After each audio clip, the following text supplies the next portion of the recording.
So tell me a little bit about how you're approaching this Pi chatbot. What makes it different than, ChatGPT, which, as we saw recently in a Pew survey, about a quarter of Americans have experimented with. How is your approach different? What are you trying to deliver that's different?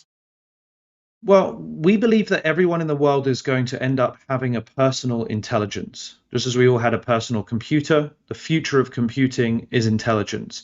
And you're going to want a personal AI that is accountable to you, controlled by you, on your side, in your corner. And it's going to get to know you, pretty closely. You'll have, really close conversations with it about your past and your history, about your work, about, your plans for the weekend, about what you want to cook for dinner this evening. And it will help you to prioritize and plan and, book things.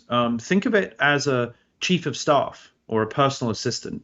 Instead of having to search around on Google and spend lots of time on a ton of different websites, you'll just ask your AI, what's the answer to this question? Can you help me get this thing done? Can you remind me to do this at this time?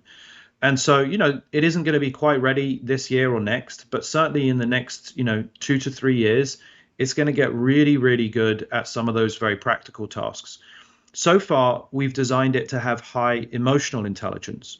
So if you look at ChatGPT and others, they have high IQ, right? They're pretty factual. They can, give you a pretty kind of dry, like, Wikipedia-like response in some ways, but very useful. Um, we focused on the conversational style. So Pi is, very natural and fluent. It will ask you follow-up questions. It will clarify what you've said. It will reflect back what you've said, make you feel heard and understood, and really offers, support and companionship. I mean, it's also very factual and very knowledgeable.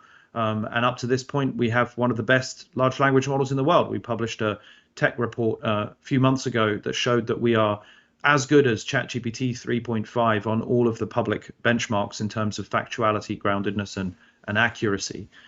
So, we're a very small startup, but we are definitely punching above our weight and doing our best to build a really safe and high quality AI.